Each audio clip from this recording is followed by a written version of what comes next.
સ્થાનિક સ્વરાજ્યની ચૂંટણીને લઈને ઉમેદવારી ફોર્મ ભરવાના અંતિમ દિવસે જ ભાજપના અનેક ઉમેદવારો બિનહરીફ જાહેર થતા રાજકીય માહોલ ગરમાયો છે।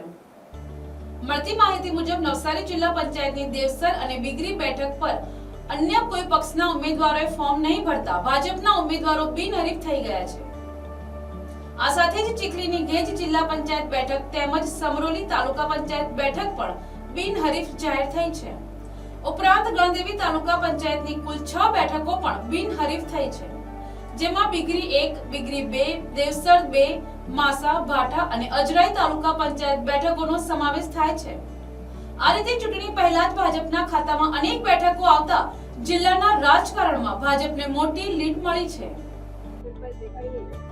ગઈકાલે ભારતીય જનતા પાર્ટી પ્રદેશ દ્વારા દરેક ઉમેદવારોના નામનું લિસ્ટ જાહેર થયા પછી આજે વિધિસર સવારથી જ તાલુકા પંચાયત હોય કે જિલ્લા પંચાયત હોય કે નગરપાલિકા હોય કે મહાનગર હોય, બધી જગ્યાએ ઉમળકાભેર ફોર્મ ભરાતા હતા। સમયસર ફોર્મ પણ ભરાયા। ફોર્મ ભરાયા બાદ 3 વાગ્યા સુધીમાં જે રીતે માહિતી મળી એ પ્રમાણે કેટલીક જગ્યાએ કોંગ્રેસના ઉમેદવાર પણ મળ્યા નથી। એના કારણે મારા મત વિસ્તારમાં 3 જિલ્લા પંચાયત, 8 જેટલા તાલુકા પંચાયતના સભ્યો હાલની તારીખે એ બિનહરીફ ગણાય છે।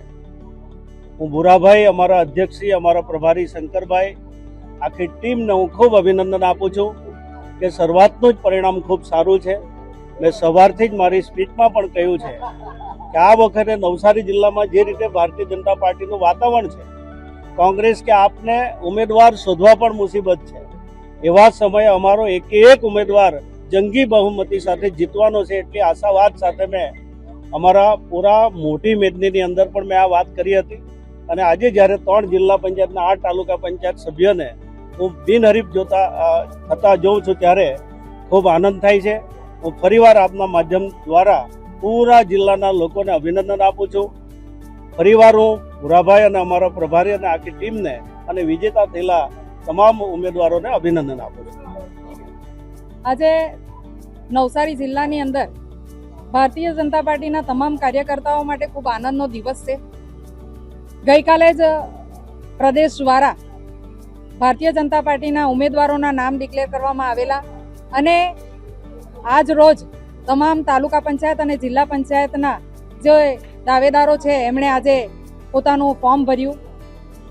3 જિલ્લા પંચાયત અને 8 ગણદેવી તાલુકાની 8 તાલુકા પંચાયતમાં કોંગ્રેસને કોઈ ઉમેદવાર ન મળવાના લીધે એવો ફોર્મ ભરી ન શક્યા અને એના લીધે અમારી 3 જિલ્લા પંચાયત અને 8 તાલુકા પંચાયત ગણદેવીની એ બિનહરીફ થઈ અને એના લીધે અત્યારે ભારતીય જનતા પાર્ટીના તમામ કાર્યકર્તાઓમાં ખૂબ જ આનંદની લાગણી છવાઈ ગઈ છે। અમારા કેબિનેટ મંત્રી માન્ય શ્રી નરેશભાઈ સાહેબ, CR પાટીલ સાહેબ, અમારા પાર્ટીના પ્રમુખ માન્ય શ્રી ભૂરાભાઈ અને અમારી જિલ્લાની ટીમ સાથે સાથે અમારા પ્રભારી શ્રી શંકરભાઈ, એમની વિશેષ ઉપસ્થિતિમાં તમામ કાર્યકર્તાઓને ખૂબ પ્રોત્સાહિત કરવામાં આવ્યા છે। અને આવનારા દિવસોમાં જે ઇલેક્શન છે એ ઇલેક્શનમાં તમામ ઉમેદવારો ખૂબ જંગી બહુમતીથી જીતે એના માટે દરેક કાર્યકર્તાઓને પણ પ્રેરિત કર્યા છે। Bureau report, NTC news, Navsari.